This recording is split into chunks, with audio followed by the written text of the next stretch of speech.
Hey, look at my face is breaking out. Oh my god. But anyway, that's not the purpose of this video.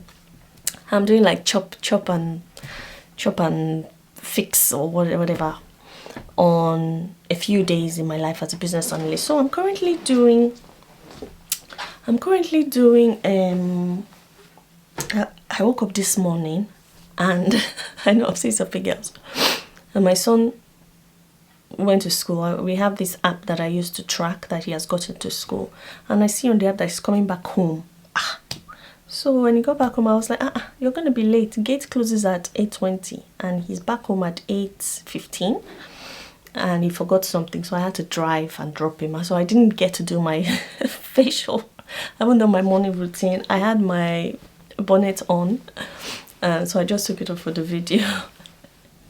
But yeah, so I'm doing, if you are part of the membership, we looked at an F0 process. We walked through a case study, an insurance case study, and we walk through an F0 process. So as part of the membership, I also explore industry case studies in case there are potential or aspiring business analysts or even existing business analysts that are looking to move towards different industries. So we cover case studies based on different industry. Anyway, so we did an F0 process. We did strategy analysis and all that. Well, and it's because I'm currently doing like F0 process at work. You want to think about your customer types, okay? So what I'm doing now is we have identified the process end to end, but then what are the other touch points? Or it's not a customer journey, it's an end-to-end F0 process, right? But it's also good to do your customer journey so that you can identify the different types of customers that are involved in the F0. So imagine a persona of a vulnerable customer. So what I'm doing now is identifying the touch points on the swim lane where vulnerable customers could interact with the process. So for instance, if a customer is returning an item, this is just an example without going into details of my actual work process. So let's say the customer is returning an item that they have bought,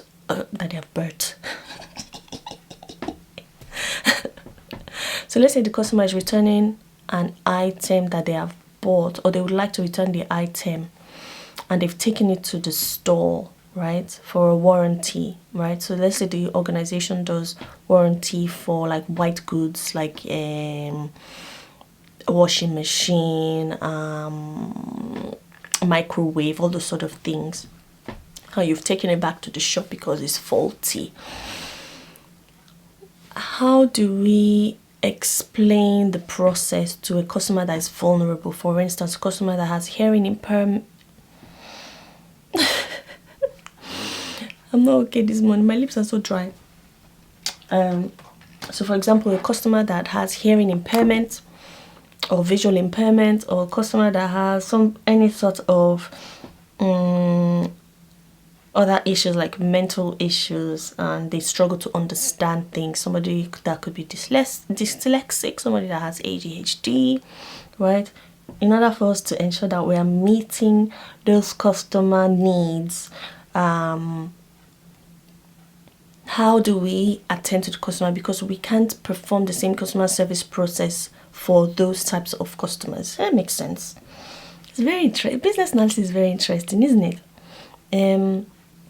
The lip balm I'm using is this Caudalie. It's a French brand.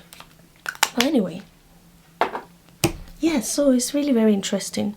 And because there are various angles, there are various swim lanes and various scenarios. So the customer could go on their portal and make a claim or based on the directly to the company, the brand of the product, or based on the warranty information on their pack, they could contact the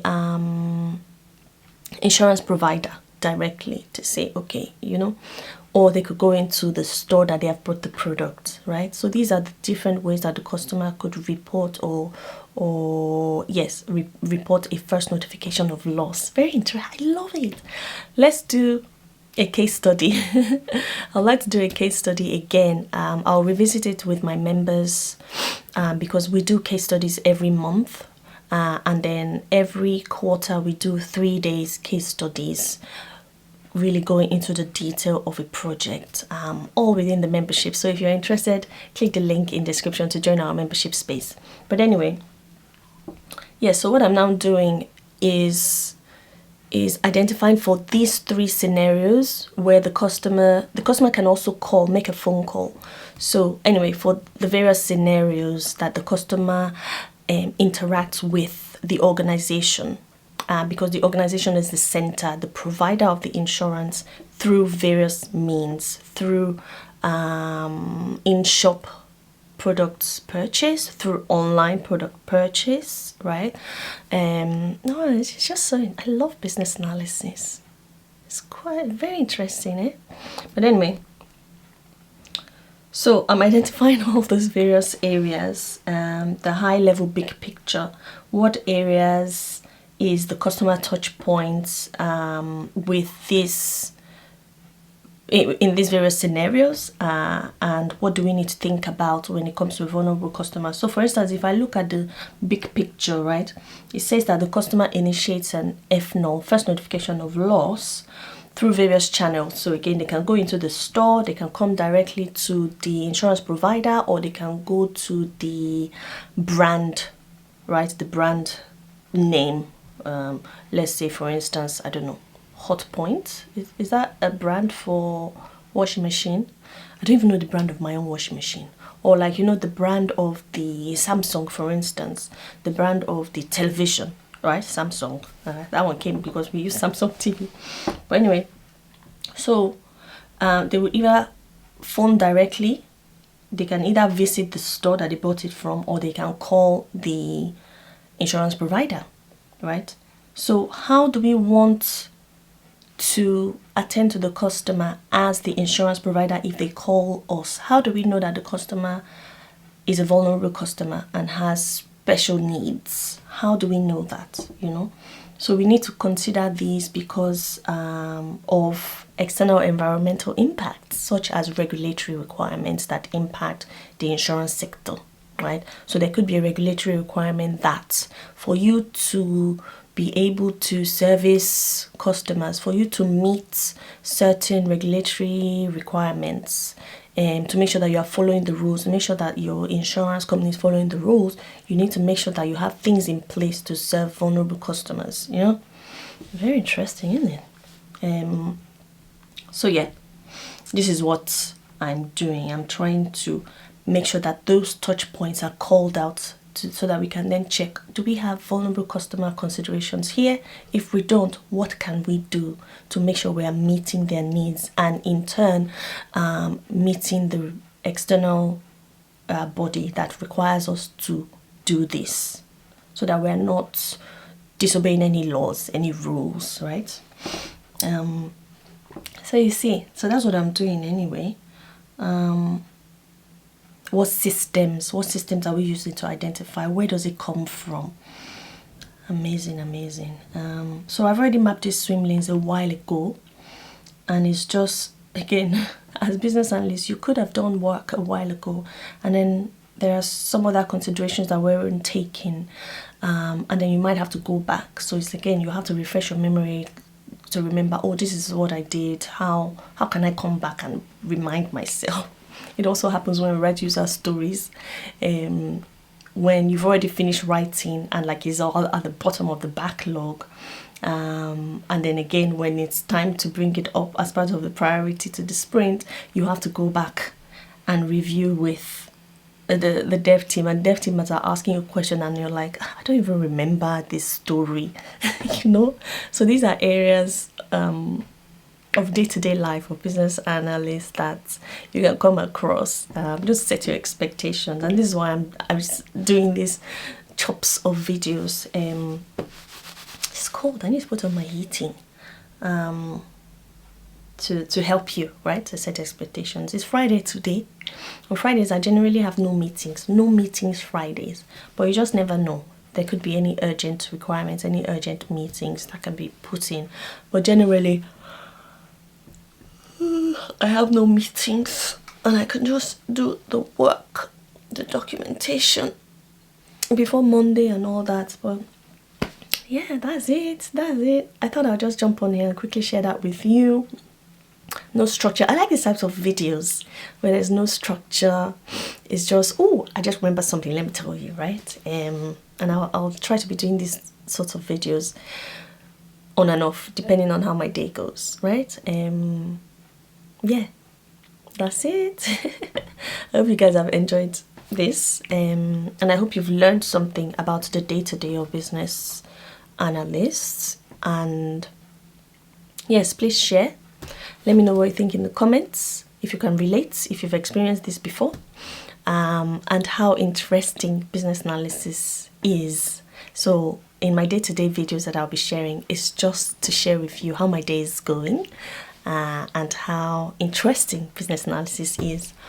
Oh, I'm hungry. Oh. Just yesterday as well, I like to talk to you guys too, like just general chit chat, right? So yesterday, sometimes I just feel quite low. I don't know if I'm burned out. Guys. It's not easy to serve. Service is not easy. And I say that because I serve you guys. I serve my YouTube subscribers. I serve my viewers because I have to constantly show up. I have to constantly, upload these videos because I started it. I have to see it through, right? And when I started doing YouTube videos, I didn't think I would do it regularly. I just thought, oh, okay, some people had questions. Let me upload these videos so that they know. But then for every video I upload, I need to continuously upload. And that's how I just found myself here on YouTube. And I enjoy it, sharing knowledge, helping people in this career that I am. They always say that the best thing to teach is something that you already know, something that you already do, and I've always wanted to be a teacher, so it's part of teaching. But anyway, so together with the YouTube, I guess I'm just going off the topic, so feel free if you want to continue watching the video. I would like you to continue watching because it's going to be a long one. I guess so that I can just take a break from my work. I've almost finished, by the way, and it's what, 11:06. So you see, most Fridays, yeah, I'm quite free. But anyway, so recently I've just been feeling really drained. Because again, I have to show up, not just on YouTube. I have to show up for my members during our monthly sessions, which I enjoy doing, and then doing longer sessions like the 3-day sessions every quarter, right? And ensuring that the resources on the membership are up to date and they're actually helpful for the members, checking up on the members on our WhatsApp group, and ensuring that my website, has all the details that people need. My blog, I have a blog on the website, continuously updating all that. 7 things. And what else do I do? Yeah, and ebooks. I like to write ebooks, so I have those on the website as well.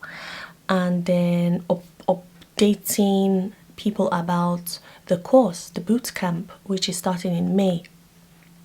So with all these things, it comes into the vision, mission, objective, strategy, and tactics of my business, right? Which is VMOS, which is what we do, our strategy analysis. And then we also use PESTLE for external environmental analysis. Yeah, so I'm looking at my vision, my mission, my objectives, all these things fall into it. But then my tactics are all the things that I'm doing in order to meet my vision, mission, objective, and strategy, which is a lot. So as much as I've mentioned all these 7 things, right? It's now taking the time to create the course, create the content, create, and be there. So I'm feeling a bit burned out, I'm feeling quite burned out because with managing all this, I also have to work 9 to 5, Monday to Friday. And then I still do my mentorships in the evenings, like a couple of days a week, one-to-one mentorship. So you can see all the things that I do. So I'm feeling quite tired. I'm feeling quite tired. I just thought I'd share it with you guys. I don't know why or what you'll do with that information. I guess I just want to talk.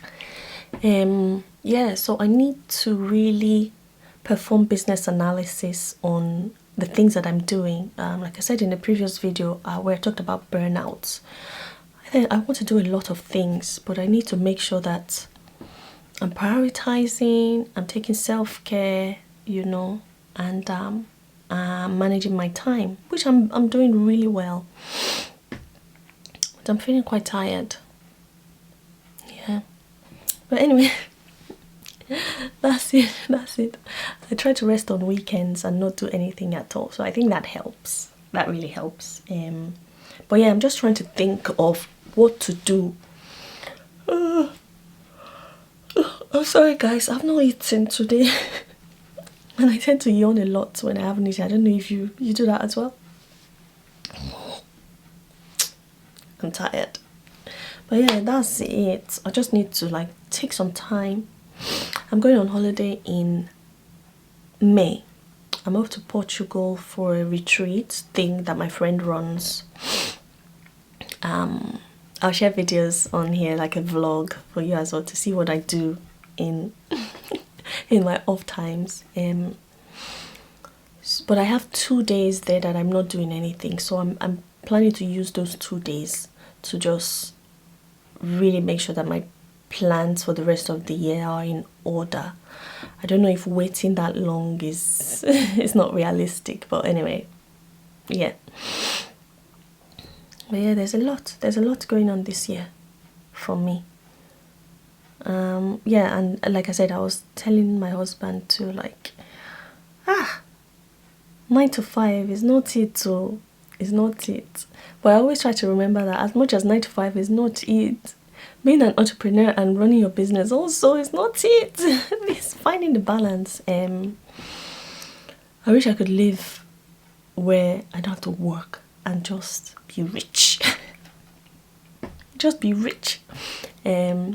But the reason why I'm telling you guys this is because sometimes I feel that way, and then sometimes it's like, wow, business analysis is so interesting, so vast, so varied.